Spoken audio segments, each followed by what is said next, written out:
পর দুইটা আয়াত সূরা মাইদা 50 এবং 51 নম্বর আয়াত। 50 নম্বর আয়াতে আল্লাহ বলছেন, আফহুকমাল জাহিলিয়াতি ইয়াবগুন ওয়া মান আহসানু মিনাল্লাহি হুকমান লিকাওমিন ইউকিনুন। লোকেরা কি জাহিলি যুগের আদর্শের দিকে কি ফিরে যেতে চাচ্ছে? যারা ঈমানদার, যারা মুমিন, তাদের কাছে আল্লাহ প্রদত্ত বিধানের চেয়ে উত্তম আর কি হতে পারে? এর পরের আয়াতটা হলো, ইয়া আইয়ুহাল্লাযীনা আমানু লা তাত্তাখিযুল ইয়াহুদা ওয়ান নাসারা আউলিয়া।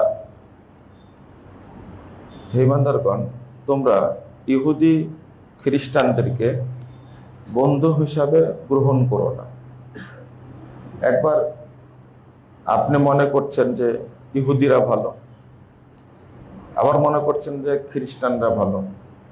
এরপরে আল্লাহ বলছেন বা'দুহুম আউলিয়াউ বা'দ। এই চিন্তার কোনো সুযোগ নেই, তারা পরস্পরের বন্ধু। যখন ইসলামের বিরুদ্ধে, মুসলিমদের বিরুদ্ধে যখন যাবে, তখন তারা এক হয়ে যাবে। এর পরের বাক্যটা হলো ফামাইয়াতা আল্লাহ হুম মিনকুম। তোমাদের মধ্যে থেকে যে তাদেরকে অভিভাবক মনে করবে বা তাদের দিকে ফিরে যাবে, ফাইন্নাহু মিনহুম, মনে রেখো সে তখন তাদেরই অন্তর্ভুক্ত হয়ে যাবে।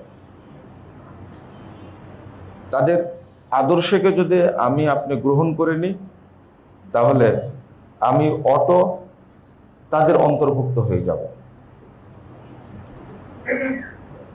সবচেয়ে বড় মারাত্মক বিষয় হলো ইহুদি খ্রিস্টানদের কালচার।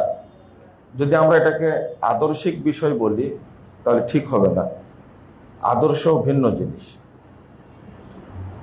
তো তাদের নীতি, কালচার, সভ্যতার দিকে যদি আমরা চিন্তা করি, এই প্রভাবটা মুসলিমদের উপরে বেশি ফেলার চেষ্টা করে তারা, আদর্শ।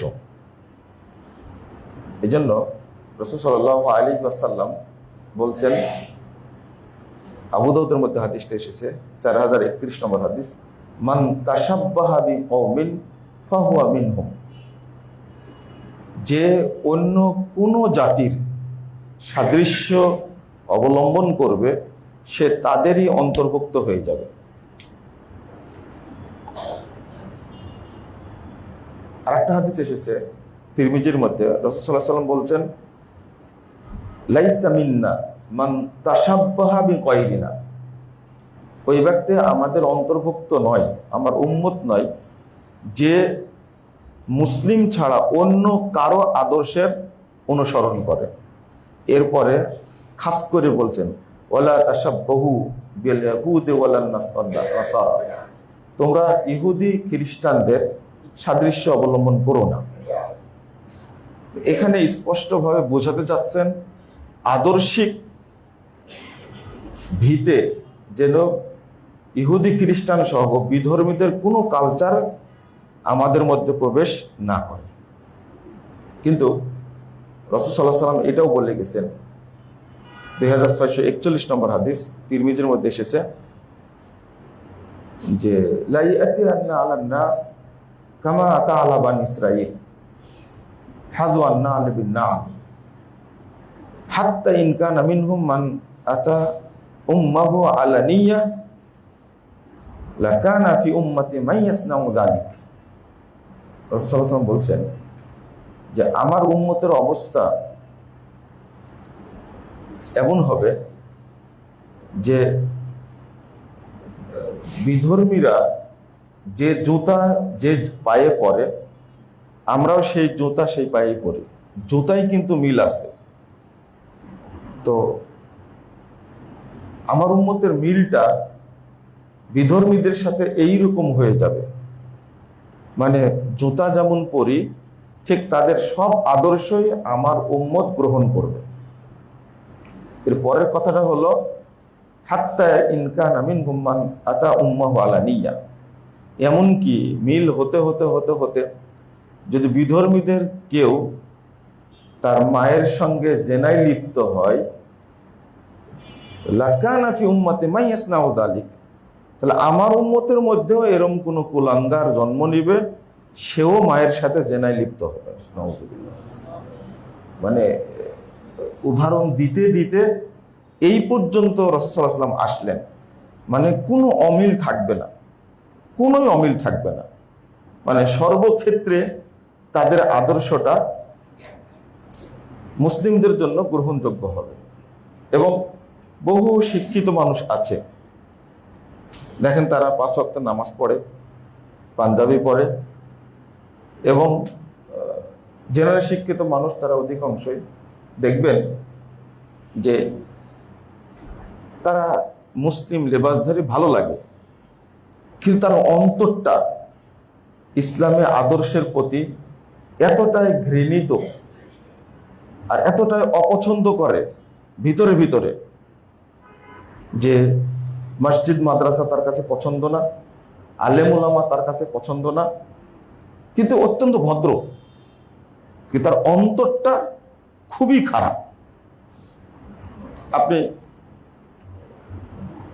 কোনো ভাইবাতে যাবেন, এই দুষ্টু ভদ্রলোকগুলোই সেখানে থাকে, যে কোনো চাকরির ভাইবা বা প্রতিষ্ঠানের ভাইবা, সংস্থার ভাইবা, আর আপনার দেখতে খুব সুন্দর চেহারা, কিন্তু এরা দাড়ির প্রতি, নামাজের প্রতি, পাঞ্জাবির প্রতি এত অসন্তুষ্ট, আচরণেই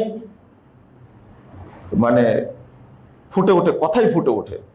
দাড়িওয়ালা দেখলে মনে হবে আপনার যে দাড়ি তা তো জঙ্গি জঙ্গি মনে হচ্ছে। এই যে এরা কিন্তু 5 ওয়াক্ত নামাজ পড়লেও, ওরা হজ করলেও এরা কিন্তু কাফের। কেউ না জানলে আপনি জেনে রাখবেন, কারণ ছোট্ট ব্যঙ্গ করা না, যদি অস্বীকার করা না, যদি কেউ একটু তুচ্ছ তাচ্ছিল্যের সাথে কোনো কথা বলে, তাহলে সে সাথে সাথে কাফের হয়ে যায়। এটা আল্লাহ বলছেন, আকাফারতুম বাদা ঈমানিকুম লা তা'তাযিরু কুল আবিল্লাহি ওয়া আয়াতিহি ওয়া রাসূলিহি তাস্তাহজিউন। তোমরা আল্লাহর সম্পর্কে, তার নিদর্শন, আয়াত এবং রাসূল সম্পর্কে তোমরা তুচ্ছ তাচ্ছিল্য করো, ঠাট্টা করো, ব্যঙ্গ করো, বিদ্রুপ করো। তোমরা আজকে কোনো উযর পেশ করো না। কাফারতুম বাদা ঈমানিকুম, তোমরা ঈমান আনার পরে কাফের হয়ে গেছো। কাফারতুম বাদা ঈমানিকুম, কাফের হয়ে গেছো। আমরা একটা হাদিসের অর্থ করি, খুব কৌশলী তো, যে মান তারাকাহা ফাকাদ কাফার, যে সালাত ছেড়ে দিল সে কুফরি করলো। এই যে ভাষাটা বলি, কিন্তু এটা সালাতদের অর্থ না। এই আয়াত, এই হাদিস উল্লেখ করে মানে সালাত ছেড়ে দিল, কুফরি করলো, মানে কাফের হলো না। কিন্তু ইবনু মাসউদ রাদিয়াল্লাহু আনহু তিনি বলছেন, লাউ তারাকুহা কানু কুফারা, তারা যদি সালাত ছেড়ে দেয় তাহলে কাফের হয়ে গেল। তো অনুবাদ তো আপনার কাছে শেখা লাগবে না, অনুবাদ শিখতে হবে কার কাছে? সাহাবীদের কাছ থেকে। এই হাদিসের অনুবাদ কি? কানু কুফারা। আবার এইটাই ইমাম ইবনে তাইমিয়া রাহিমাহুল্লাহ উল্লেখ করে বলছেন, যারা অর্থ করে কুফরি, এটা ভুল, বরং কানু কুফারা, সালাত ছেড়ে দিল মানে কাফের হয়ে গেল। আর কাফারতুম বাদা ঈমানিকুম, আজকে তোমরা উযর পেশ করছো, তোমরা তো ঈমান আনার পরে কি হয়ে গেছো? কাফের হয়ে গেছো। তুমি শরীয়তের নিদর্শনকে তুচ্ছ তাচ্ছিল্য করেছো। আমরা একটু এই কথাটা বলতে গিয়ে এই ভদ্রলোকের কথা বলতে গেছিলাম। আপনি ট্রিট করবে, তুচ্ছ তাচ্ছিল্য করবে। একজন খুব ভদ্র মানুষ বলছে যে আপনার একজন মানুষের কাপড়ই যদি এত লাগে, তাহলে এই জন্য তো বাংলাদেশে দুর্ভিক্ষ বেশি। জুব্বা পরেছে, আমি জুব্বা পরি না, খুব কম পরি। একদিন পরে তার সামনে গেছি, আপনারা যদি এত বড় কাপড় পরেন তো বাংলাদেশে দুর্ভিক্ষ তো এখানে আসবে। আর এই ভদ্র ইবলিসগুলোই বিভিন্ন ডিপার্টমেন্টে বসে থেকে এই দেশের হাজার হাজার কোটি টাকা আত্মসাৎ করছে। এরা কেউ মানুষ নয়, এরা সব শয়তানের শিকন্ডি। এদের চেহারা দেখতে যতই ভালো মনে হোক না কেন, এটা মনে রাখবেন, এরাই হলো দেশের অরিজিনাল শত্রু। একটা জুব্বা কিনতে কয় টাকা লাগে? আর একজন সচিব দেশ থেকে 5,000 কোটি টাকা পাচার করেছে। এরা ভদ্র মানুষ না, এরা ভদ্র শয়তান। এরা ইবলিসের চেয়েও খারাপ। চারিদিকে দুর্ভিক্ষ, কিন্তু এদের অন্তরটা কোনো দুর্বল হবে না, নরম হবে না। রাষ্ট্রীয় যন্ত্রে এই হারামজাদা শয়তানগুলো বসে আছে। আল্লাহ এদেরকে যেন হেদায়েত দান করে। চলেন, ইসলাম সম্পর্কে যে ব্যঙ্গ যদি করে, এই যে কিছু ব্যাকুবকে দিয়ে ডক্টর ইউনূস সাহেব নারী কমিশন তৈরি করে ইসলামকে কটাক্ষ করেনি, এদের বিচার হয়েছে? এদের বিচার হবে না। আপনি একটা দোয়া করবেন, যে দোয়াটা আমি এবার বেশি বেশি করেছি হজ সফরে, যে আল্লাহ যারা ইসলামকে ভালোবাসে, তাওহীদ এবং নবী রাসূলকে যারা ভালোবাসে, তাদের দ্বারা তুমি আমাদের দেশটা পরিচালনা করো। এই দোয়াটা অন্তত করবেন। এই ধরনের মানুষকে যেন আল্লাহ রাষ্ট্রযন্ত্রে নিয়ে আসে, যাদের মধ্যে ইসলামের কোনো নিদর্শন নাই, নীতি নৈতিকতা নাই। তাদের দ্বারা রাষ্ট্র পরিচালিত হলে এর দ্বারা রাষ্ট্রের, জনগণের, সম্পদের, জাতির, দেশের সবকিছুর ক্ষতি হবে, এতে কোনো সন্দেহ নেই। তো এরা তুচ্ছ তাচ্ছিল্য করে কেন? কারণ তাদের কাছে ইসলামী আদর্শ পছন্দ না, এদের কাছে পছন্দ হলো অন্যদের আদর্শ। তো অন্যদের আদর্শ পছন্দ হলে বহু মানুষ তো চলে যাচ্ছে আমেরিকায়, তো চলে যাও। বহু মানুষ চীনে চলে যাচ্ছে, চলে যাও। ইন্ডিয়ায় চলে যাচ্ছে, তুমি চলে যাও। এই দেশের মানুষকে বিভ্রান্ত করবে কেন? ইহুদিরা সংখ্যায় কম, কিন্তু সারা পৃথিবী শাসন তারাই করছে। বাংলাদেশেও ঠিক এই গুটি কয়েক নাস্তিক, এই মুরতাদদের সংখ্যা খুবই কম, কিন্তু ওরাই দেশটা পরিচালনা করছে। যতদিন ইসলামপন্থীরা না জাগবে এবং সঠিক রুটে না আসবে, ততক্ষণ এ দেশে প্রকৃত শান্তি ফিরে আসবে না। আপনারা বর্তমান প্রেক্ষাপটে, আমি ওই কথাটাই, ওই হাদিসটা বলবো বলেই কয়েকটা কথা বললাম। আপনি আমার সম্পর্কে খারাপ ধারণা করেন, বা আমি আপনার সম্পর্কে খারাপ ধারণা করি, আমি আপনার সম্পর্কে খারাপ ধারণা করি, যেটা আপনার এই গুণ না, আপনার মধ্যে এই গুণ নাই, ওই অপরাধ নাই, কিন্তু আপনার সম্পর্কে আমি ওই খারাপ ধারণাটা রাখি।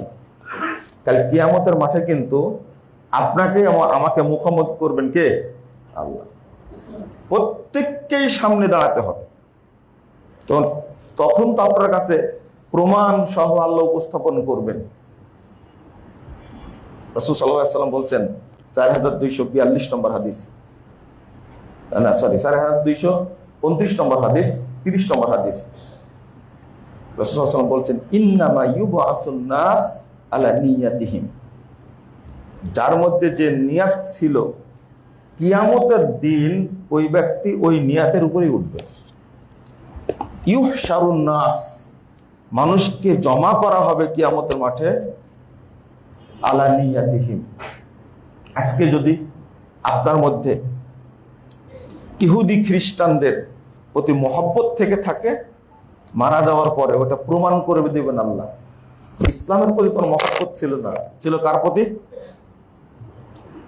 তোমার ইসলামের প্রতি মহব্বত ছিল না, তোমার মহব্বত ছিল শিয়াদের প্রতি। গত খুতবা দিয়ে গেলাম, খুতবা সম্পর্কে আপনারা অনেক অনেক কথা বলেছেন, ভালো বলেছেন, অনেকে ভালো বলেছেন, কিন্তু কিছু লোক তো খুব গালিগালাজ করে মেসেজও তো দিয়েছেন, তাই না? আপনার ভিতরে যে শিয়া প্রীতি এত বেশি, এবং আমি মনে করি আপনার জন্য এটা দুর্ভাগ্য যে আলামিন মসজিদের মুসল্লি হওয়া সত্ত্বেও এখনো আপনার মধ্যে শিয়া প্রীতি এমন ভাবে বুদবুদ করছে, এটা আমাদের জানা ছিল না। এই পরিশ্রমগুলো সম্পূর্ণ বৃথা। তো কিয়ামতের মাঠে আপনার আমার একটা প্রমাণ হবে যে আপনি ইসলাম প্রীতি বেশি ছিল না শিয়া প্রীতি বেশি ছিল। শিয়াদের সম্পর্কে এত আলোচনা করা হচ্ছে, কিন্তু আপনার মন থেকে সেই মহব্বতটা এখনো যায়নি কেন? আমাকে যদি আপনি সৌদি আরবের দালাল বলেন, তবে আমি আলহামদুলিল্লাহ বলবো, কারণ আমরা বিলাদুত তাওহীদ, তাওহীদে একটা রাষ্ট্রের দালাল আমি, আলহামদুলিল্লাহ। কিন্তু আপনি কার দালাল? আপনি ভিতরে ঢুকেন, একটু বুঝেন। আমি কোনোদিন বলিনি আপনাকে যে সৌদি আরবের যারা শাসনকর্তা, শাসন ব্যবস্থা চালাচ্ছে তারা ফেরেশতা, আমি কখনো বলেছি?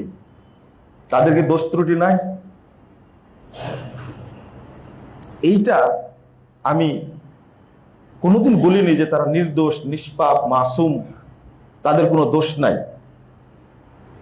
কিন্তু আমার মাঝে যে জিনিসটা আছে, এটার জবাবটা কি হবে? যারা এই যে এখন তো আরো আমরা বিপাকে পড়ে গেছি, তাই না? যে এই যে ইহুদিরা, ফিলিস্তিনের এই দখলদার ইহুদিরা, আমি ইসরায়েল বলার চেষ্টা করি না, মাঝে মাঝে বেরিয়ে যাই, ওরা দাবি করে ইসরায়েল আমাদের একজন নবীর নাম, সেই নামে নামকরণ করেছে, এটাও তাদের একটা শয়তানি। এই ইহুদিরা হঠাৎ করে ইরানে আক্রমণ করলো, তাই না? এটাই তো চলছে। আমরা প্রথম চাই আল্লাহ রাব্বুল আলামিন যেন এই দখলদার ইহুদিদেরকে ধ্বংস করে দেন। আমিন। ধ্বংস হবে একসময় ইনশাআল্লাহ, কোনোভাবে আল্লাহ ধ্বংস করবেন একসময়, আমরা আশা রাখি ধ্বংস হবে ইনশাআল্লাহ।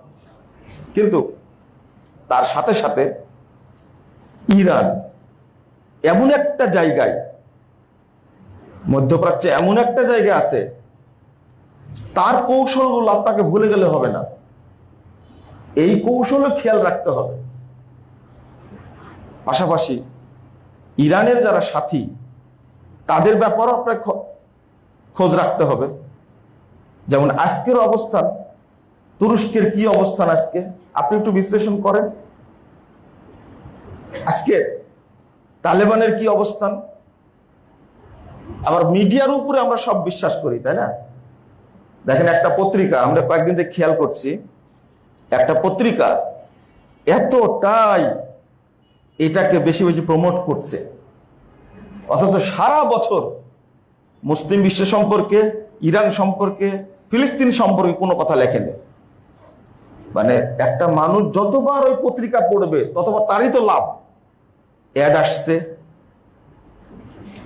গত এই যে ফিলিস্তিনের হামলা নিয়ে এক বছরে 20 বিলিয়ন পাউন্ড রয়টার্স পত্রিকা শুধু তারা লাভ করেছে 20 বিলিয়ন পাউন্ড। আপনি চিন্তা করতে পারছেন? শুধু খবর প্রচার করে। এটাতে তাদের লাভ হলো, আমরা যত প্রচার করব ব্যবসা তত বাড়বে।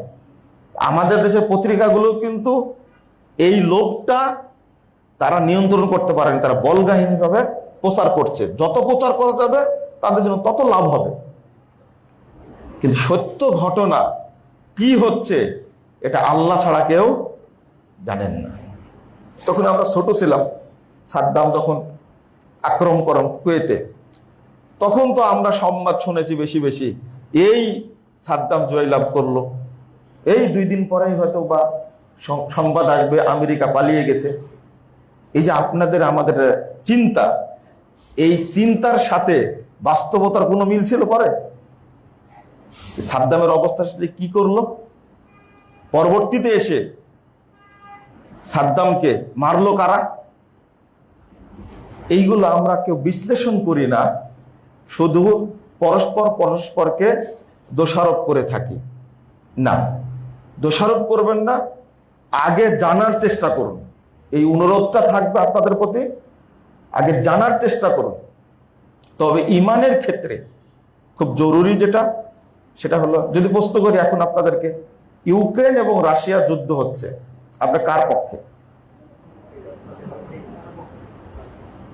কারো পক্ষে না। রোম এবং পারস্য যখন যুদ্ধ চলছিল, এই দুইটার কার পক্ষে মুসলিমরা ছিল? পারস্যের পক্ষে না রোমের পক্ষে?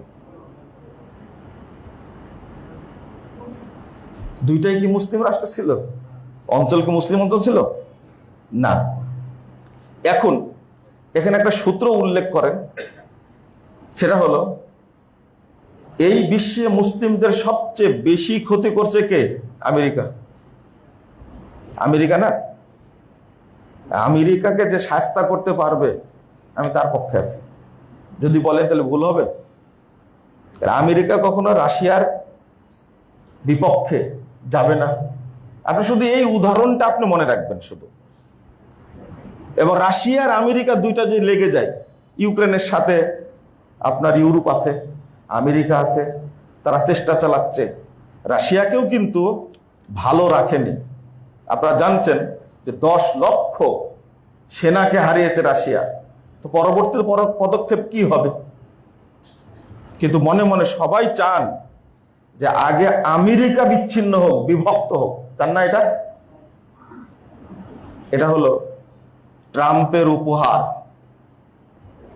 এই যে ইরানে হামলা করা, কার উপহার? ট্রাম্প ক্ষমতায় আসলো, ট্রাম্পের একটা বিশেষ উপহার। সে তো ফিলিস্তিনের মানুষগুলোকে বাঁচাতে পারলো না। পারলো? পারেনি।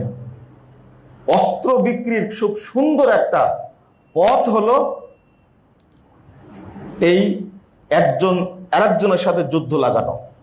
আপনার আমার ফায়দাটা এই জায়গায় কি? আমাকে প্রথম দেখতে হবে মুসলিমদের স্বার্থ। প্রথম দেখতে হবে মুসলিমদের স্বার্থ।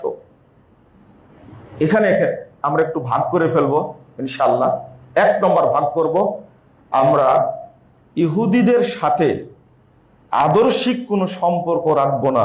বিধর্মীদের সাথে, খ্রিস্টানদের সাথে আমরা আদর্শিক কোনো সম্পর্ক রাখবো না। আল্লাহ রাব্বুল আলামিন বলছেন, ইয়া আইয়ুহাল্লাযীনা আমানু ইন তাত্তাবিউ ইন তুতিউ ফারিকাম মিনাল্লাযীনা উতুল কিতাব। 100 নম্বর আয়াত সূরা আল ইমরান। তোমরা যদি তাদের অনুসরণ করো যাদেরকে কিতাব দেওয়া হয়েছিল, ইয়ারুদ্দুকুম বাদা ঈমানিকুম কুফফারা,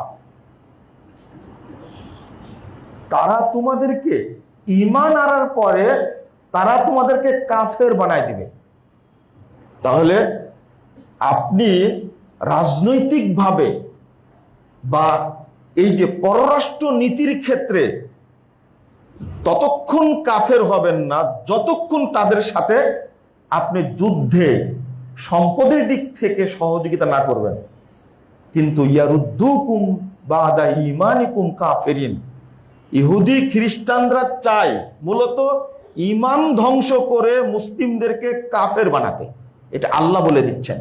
তাহলে প্রথমত আমরা বিধর্মীদের কোনো আদর্শের অনুসরণ করব না।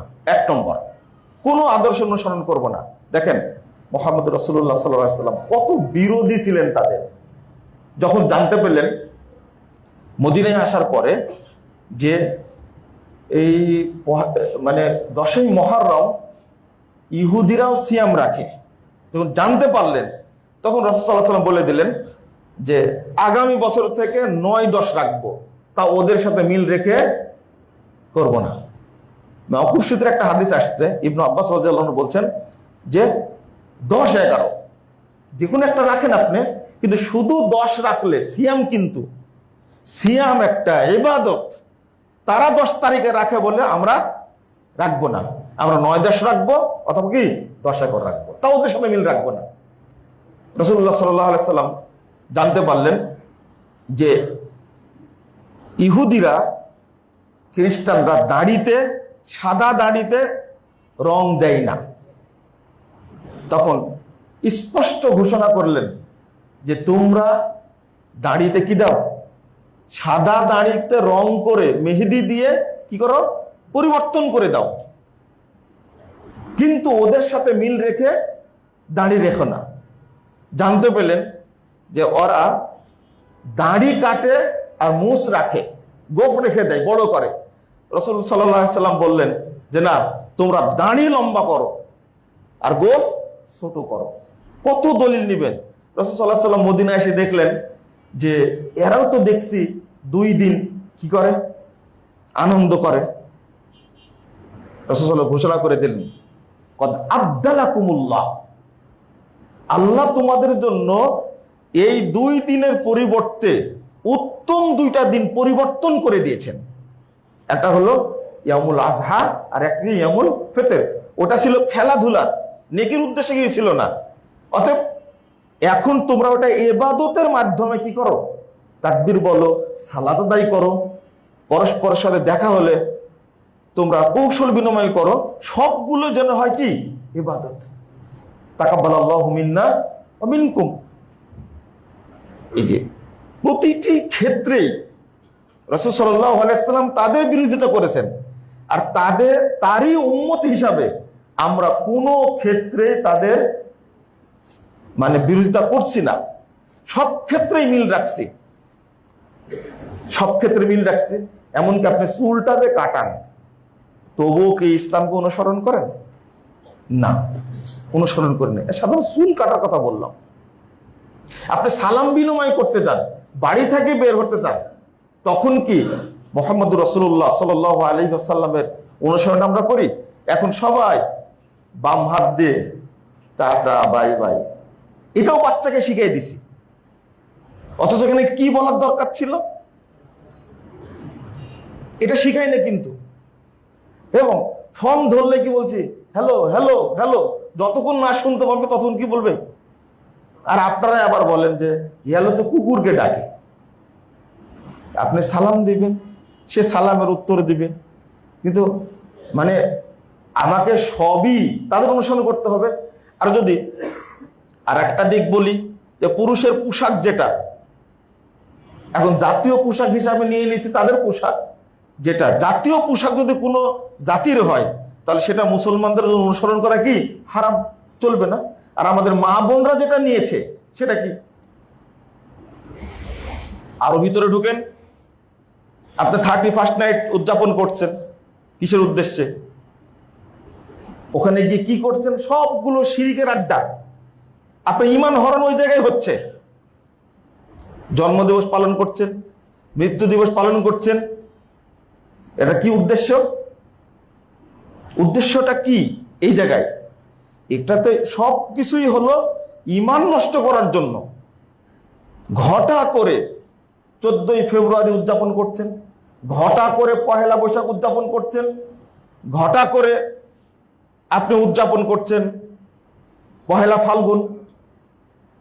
এগুলো সব হলো বিধর্মীদের আদর্শ। এগুলোর মূলে আছে মানুষের ঈমানকে কি করা, নষ্ট করা, ঈমান ধ্বংস করে দেওয়া উদ্দেশ্য। তো আপনি এগুলো থেকে বের হতে পারছেন না। আপনি মোমবাতি জ্বালাবেন, কেক কাটবেন, মঙ্গল শোভাযাত্রা করবেন, সাথে সাথে আপনার ভিতরে কি ঈমান থাকবে? সব গেল, ঈমান নাই। প্রথমত আমি বলি যে ঈমান কোথায় গেল? ঈমান নষ্ট হয়ে গেল। ঈমান ছিল কি যে নষ্ট হবে? এটা মানুষ বুঝতেছে না এখনো। আপনি বলছেন ঈমান নষ্ট হয়ে গেল, আমার প্রশ্ন, ঈমান কি ছিল? থাকলে না নষ্ট হবে? যে জীবনে কোনোদিন ওযু করেনি, তার ওযু কত বছর বয়সে নষ্ট হবে? যে ওযুই করেনি, তার ওযু তো কিয়ামত পর্যন্ত নষ্ট হবে না। আপনার ভিতরে ঈমান আসলে না ঈমান নষ্ট হবে। আপনার অবস্থা অনুযায়ী বোঝা যাচ্ছে ঈমান কোনোদিন ঢুকেইনি। মনে হয় আপনি অপেক্ষা করছেন যে 5 আগস্ট দিবস ঘোষণা করেছে, 5 আগস্ট ছাত্ররা শহীদ হয়েছে, তাদের দিনটা আগামী 5 আগস্ট থেকে পালিত হয়ে মনে করেন 1 মাস পরে পালিত হবে। এখানে আপনি আগের থেকে প্রস্তুতি নিচ্ছেন, একে কি কি, এই দিন কি কি মূর্তি পূজা করা যায়, না সাপ পূজা করবেন, না হাতি পূজা করবেন, না বানর পূজা করবেন, না ভল্লুক পূজা করবেন, এগুলো আগে থেকে পরিকল্পনা করছেন। যার মধ্যে এই চেতনা আছে, তার বাড়ির উপর দিয়ে কোনোদিন ঈমান গেছিল? বুঝেননি মনে হয় কথাটা? এর ভিতরে আছে কি? শিরকি আকীদা, ভিতরে আছে কুফরি আকীদা, ভিতরে আছে তাগুতি আকীদা। আপনার মধ্যে ঈমান গেল কখন আর নষ্ট হলো কখন? আগে বুঝতে হবে ঈমান ছিল কিনা, তারপরে আপনাকে বক্তব্য দিতে হবে ঈমান ভঙ্গের কারণ কি কি। ওযু করার পরে ভাবতে হবে যে ওযু নষ্ট হয় কি কি করলে। কি কি করলে? পেশাব করলে তো ওযু নষ্ট হয়ে যায়, দুই রাস্তা দিয়ে কিছু বের হলে ওযু নষ্ট হয়ে যায়। আপনাকে এটা তখন বুঝতে হবে। আমাদের আসলে ঈমানটাই নিয়ে আসতে পারেনি, তাওহীদের উপরেই থাকতে পারেনি। দিবস আসলেই সবাই চলে যায় কোন জায়গায়? কাদের আদর্শ এটা? দিবস আসলেই শহীদ মিনারে যেতে হবে। মোল্লারা কোনো কথা বলে আপনারা খুব কষ্ট পান। কেন এই সমস্ত কথা মসজিদে দাঁড়িয়ে বলবে? কি বলবো? আপনার গুণগান গাইব? শুধু তাবিজ ঝুলালে শিরিক হয়? কোন মূর্খ আপনাকে বলেছে? শহীদ মিনারে ফুল দিলে শিরিক হয় না আপনাকে কে বলেছে? কোন মোল্লা বলেছে? কাকে দিচ্ছেন ফুলটা? খাম্বা কেন তৈরি করা হয়েছে? সালাম বরকত জাব্বার শহীদ হয়েছে ভাষার জন্য। আপনার মুখ থেকে কোনোদিন বের হয়েছে আল্লাহ যেন তাদের মর্যাদা কিয়ামতে বৃদ্ধি করে দেন, জান্নাতে যেন আল্লাহ তাদেরকে উচ্চ মর্যাদা দান করেন? তো মোল্লারা এই দোয়া করে। আপনি তো দোয়া করতেও জানেন না, আর আপনি দোয়া করলে তো কাজেও আসবে না। কেন কাজে আসবে? ওটা তো খাম্বা পূজা। ইব্রাহিম আলাইহিস সালাম তার বাপ দাদাদেরকে বলছে এই সমস্ত খাম্বার সামনে দাঁড়িয়ে কি করো? তারা বলছে আমার বাপ দাদা করেছে তাই আমরা করছি। ইব্রাহিম আলাইহিস সালাম কি বলেছিলেন? তোমরা যখন থাকবে না, চলে যাবে মেলায়, আমি সবগুলোকে ভেঙ্গে সাইজ করে দেব। বড়টা রেখে রেখে সবগুলো ভেঙ্গে চুরমার করে দিলেন। এটা হওয়া উচিত আপনার আদর্শ। আর সেখানে কি আপনি পূজা করছেন আর নিজে নিজে বলছেন আমি বড় মুসলমান, আমি পাক্কা মুসলমান। মুহাম্মদ রাসূলুল্লাহ সাল্লাল্লাহু আলাইহি সাল্লাম যদি আপনার নবী হয়, যদি ইব্রাহিম আলাইহিস সালামকে যদি আপনি আবুল আম্বিয়া মানেন, আদর্শ মানেন, তো দুইজনেরটা বাস্তবায়ন করেন দেখি। মুহাম্মদ সাল্লাল্লাহু আলাইহি সাল্লাম মক্কা বিজয়ের দিনে কাবা ঢুকেই ইবনে মাসউদ রাদিয়াল্লাহু আনহু বলছেন দাখালান নবী সাল্লাল্লাহু আলাইহি ওয়াসাল্লাম মক্কা ওয়া হাওলাল কাবা সালাসাতু ওয়া সিত্তুনা নুসবা। আল্লাহ রাসূল মক্কায় ঢুকলেন আর কাবার চতুর্পাশে 360টা মূর্তি সাজানো ছিল। কাবা ঘরের ভিতরে মূর্তি ছিল না, পাশে মূর্তি ছিল সাজানো। হাওলাল কাবা ফাজালা ইয়াতুনু বিউদ্দিন ফি আদিহি। রাসূলের হাতে থাকা লাঠি দেয়া মূর্তিগুলোকে এক নিমিষে ভেঙ্গে সব চুরমার করে দিলেন আর বলছেন ওয়াকুল জাল হক ওয়া জাহাকাল বাতিল ইন্নাল বাতিলা কানা যাহুকা। হক এসেছে, বাতিল চুরমার হয়েছে, বাতিল চুরমার হওয়ারই যোগ্য। এই নিজের মনের মূর্তিটাকে আগে ভাঙেন। দ্বিতীয়ত আমি আপনাদের শেষে বলবো যে প্রথম দোয়া করবেন আল্লাহ যেন মুসলিম উম্মাকে হেফাজত করেন। যারা মুসলিম উম্মার শত্রু আল্লাহ যেন তাদের ধ্বংস করেন। মুসলিম উম্মাকে যেন আল্লাহ ঐক্যবদ্ধ করে দেন। আমিন। আপনি যখন মুসলিম উম্মা নিয়ে চিন্তা করবেন তখন আপনি আগে নিজের পরিবার নিয়ে, সমাজ নিয়ে, নিজের দেশ নিয়ে আগে চিন্তা করবেন। আমাদের দেশে কয়জন মানুষ? তাই আমরা কি ঐক্যবদ্ধ হতে পেরেছি? হতে পারেনি, ঐক্যবদ্ধ হতে পারেনি।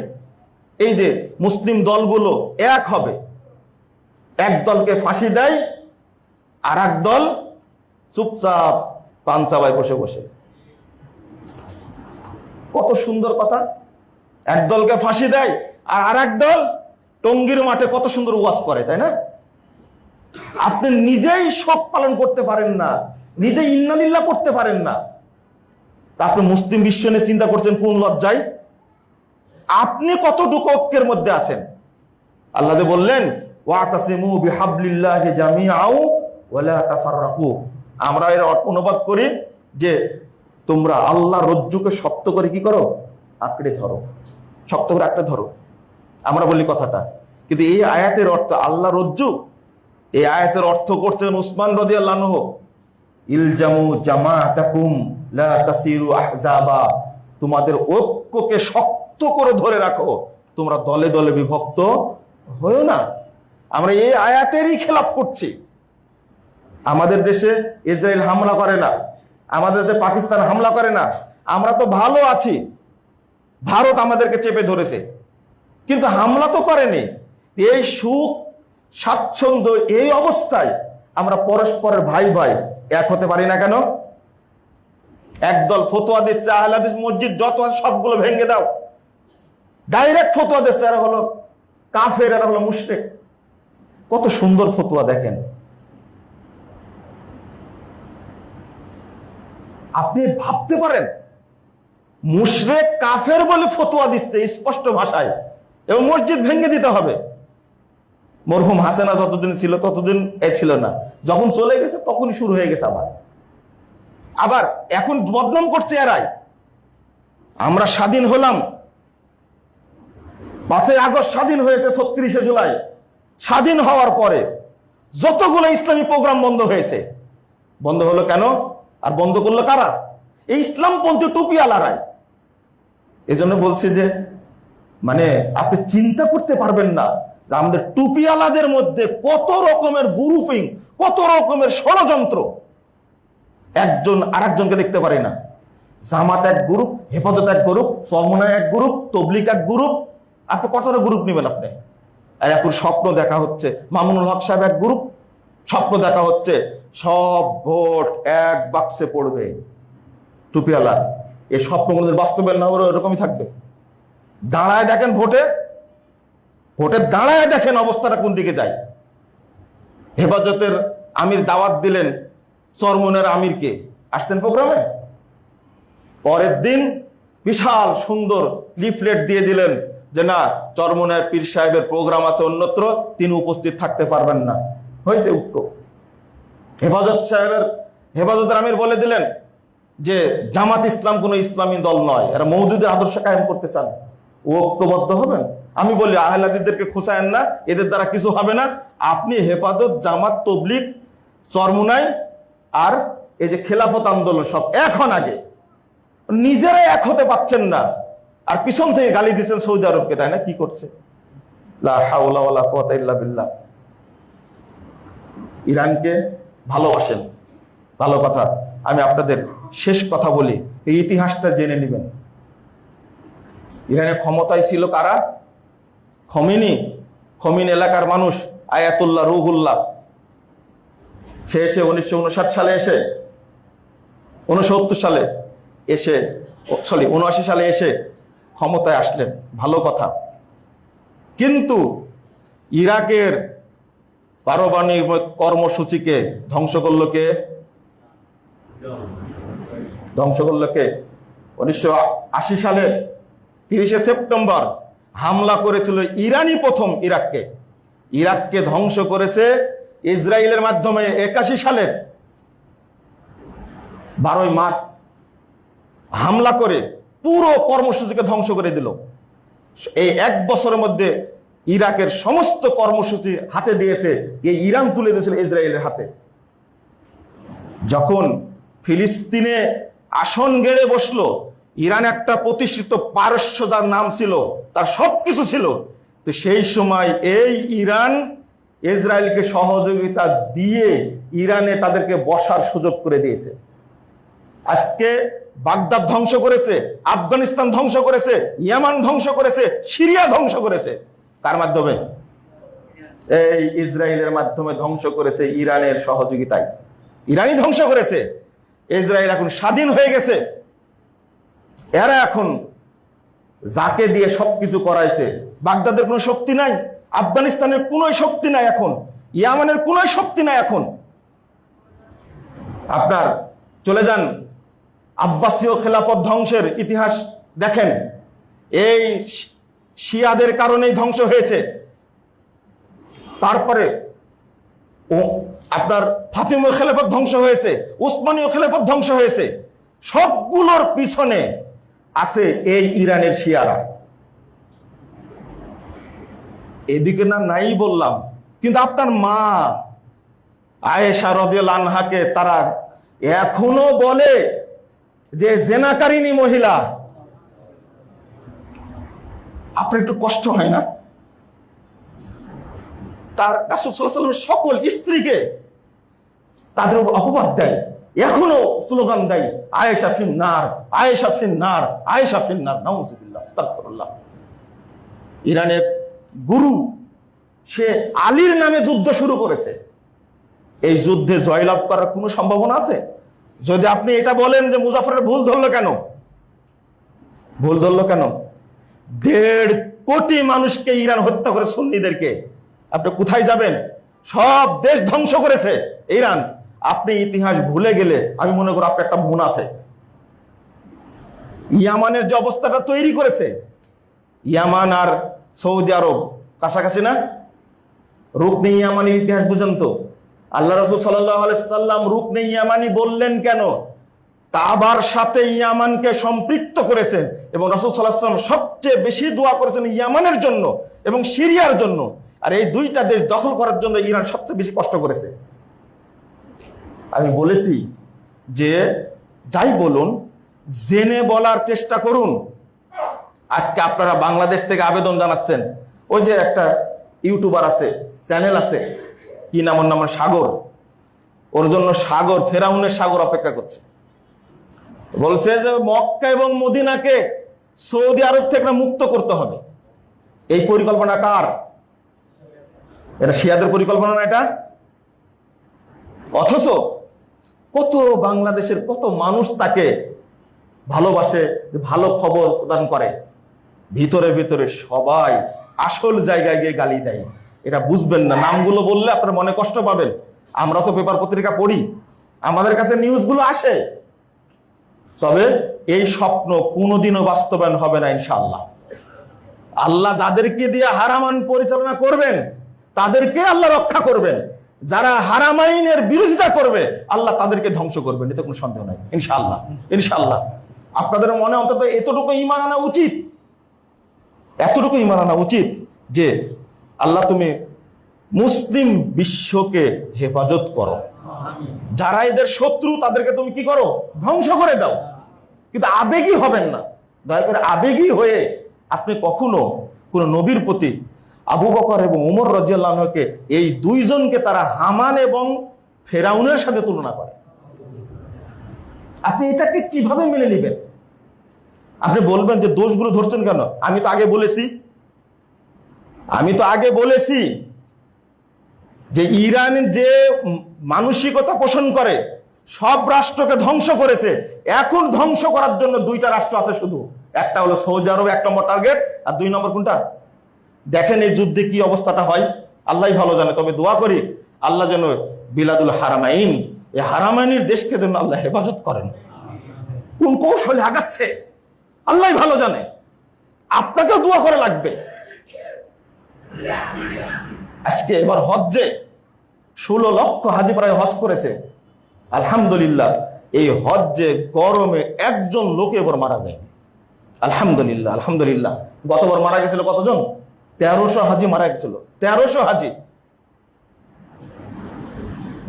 এইটা যদি একটু এগিয়ে যাই, আমরা চাই সৌদি আরব প্রতিনিধিত্ব করুক এবং ফিলিস্তিনকে উদ্ধার করার জন্য সহযোগিতা করুক, আর যারা মুনাফেক আছে আল্লাহ যেন তাদেরকে নিষ্ক্রিয় করে দেন, আমিন। আল্লাহ রাব্বুল আলামিন যেন আমাদের হেফাজত করেন, আমিন। সম্মানিত মুসল্লিবৃন্দ, আপনাদের জন্য একটা মানে কষ্টের খবর, যেটা এই উপমহাদেশের একজন প্রখ্যাত আলেমে দ্বীন শাইখুল হাদিস শেখ আব্দুস সামাদ সালাফি এবং মাদানী, তিনি গত পরশুদিন মারা গেছেন। গতকালকে রাজশাহীতে 3টা তার জানাজা হয়েছে। একটা বড় জানাজা পড়িয়েছেন আমাদের সভাপতি শেখ ডক্টর মসলিউদ্দিন হাফিজাহুল্লাহ। আমি আপনাদের কাছে এই উস্তাদ, আমার উস্তাদ, শুধু আমার উস্তাদ না, কত হাজার আলেমের উস্তাদ, আল্লাহ যেন তার ত্রুটিগুলো মাফ করে দেন, আল্লাহ যেন তাকে জান্নাতুল ফেরদাউস দান করেন, সেই সাথে আল্লাহ যেন আমাদেরকে কবুল করে নেন, আমিন। আল্লাহ যেন তার খেদমতগুলোকে কবুল করে নেন, আমিন। রাজশাহীতে বিশাল একটা প্রতিষ্ঠান আল মারকাজুল ইসলামিয়া সালাফি, আমি মূলত সেখানকারই ছাত্র। এই প্রতিষ্ঠান তিনি তিলে তিলে গড়ে তুলেছেন, এটা আমার চোখে দেখা। এই প্রতিষ্ঠানটা যেন কায়েম থাকে এবং সুন্দরভাবে পরিচালিত হয়, এই দোয়াটা আপনারা করবেন। এই প্রতিষ্ঠানের জন্য তিনি অনেক কিছুই করেছেন, আমি আর বলছি না। আল্লাহ যেন তার খেদমতগুলো কবুল করে নেন। তিনি শত শত মসজিদ তৈরি করেছেন, শত শত ইমামের বাপ, ইতিমের বাপ ছিলেন, মানে এতিম প্রতিপালন করতেন তিনি অনেক। এবং তার মধ্যে একটা জিনিস দেখেছি, ছাত্র কিভাবে গড়ে উঠবে। একটা তার ভাষাটা ছিল, এই বাবুরা তোমরা এত কথা বলছো কেন, এই কথাটা অনেক কানে বাজে। আল্লাহ রাব্বুল আলামিন যেন তাকে জান্নাতুল ফেরদাউস উচ্চ স্থান দান করেন, আমিন। সাথে সাথে আমাদেরকে কবুল করে নেন, আমিন। আল্লাহ রাব্বুল আলামিন যেন মুসলিম উম্মাহকে ঐক্যবদ্ধ হওয়ার সুযোগ করে দেন। আল্লাহ ঐক্যবদ্ধ না করলে কেউ করতে পারবে না। আল্লাহ রাসূলকে আল্লাহ নিজেই বলে দিয়েছেন, আমি যদি আউস খাজরাত মুহাজির আর আনসারদের মধ্যে ঐক্য না তৈরি করে দিতাম, সারা পৃথিবী বিক্রি করে তুমি তাদেরকে দিলে তারা ঐক্যবদ্ধ হতো না।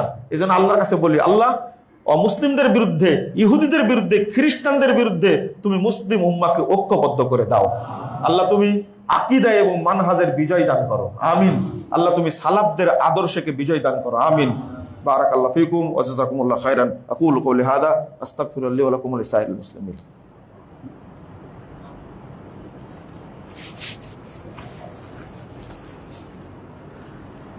আলহামদুলিল্লাহি ওয়াহদা ওয়াসসালাতু ওয়াসসালামু আলা মান লা নাবিয়্যা বাদা। সম্মানিত মুসল্লিবৃন্দ, আমাদের একজন মুসল্লি তাওসিফ আল মাহমুদ, মাত্র 16 বছর বয়স, তিনি নদীতে গোসলের সময় ডুবে মারা গেছে। আল্লাহ যেন তাকে শহীদের মর্যাদা দান করেন, আমিন। তার বাপ মাকে যেন ধৈর্য ধারণের তৌফিক দান করেন, আমিন। এসএসসি পরীক্ষার্থী ছিল, সেই ছেলে মারা গেছেন। আমাদের মুসল্লি, আল্লাহ যেন তাকে কবুল করে নেন, আমিন। আমাদের মসজিদের উপদেষ্টা জনাব আলতাফ সাহেব ডেঙ্গুতে আক্রান্ত, খুবই কষ্ট করে আমাকে বলছেন যে বাবা আমার জন্য দোয়া করো, আর মুসল্লিদেরকে দোয়া করতে বললো। তিনি সহ আরো যারা এই বর্তমানে চিকুনগুনিয়ায়, তারপরে করোনায় আক্রান্ত আছে, আল্লাহ যেন তাদেরকে সুস্থতা দান করেন, আমিন। আল্লাহ যেন আমাদের সবাইকে হেফাজত করেন, আল্লাহ যেন আমাদের দেশকে হেফাজত করেন, আমিন ইয়া রাব্বাল আলামিন। আল্লাহুম্মা সাল্লি আলা মুহাম্মাদ ওয়া আলা আলি মুহাম্মাদ কামা সাল্লাইতা আলা ইব্রাহিম ওয়া আলা আলি ইব্রাহিম ইন্নাকা হামিদুম মাজিদ। আল্লাহুম্মা বারিক আলা মুহাম্মাদ ওয়া আলা আলি মুহাম্মাদ কামা বারাকতা আলা ইব্রাহিম ওয়া আলা আলি ইব্রাহিম ইন্নাকা হামিদুম মাজিদ।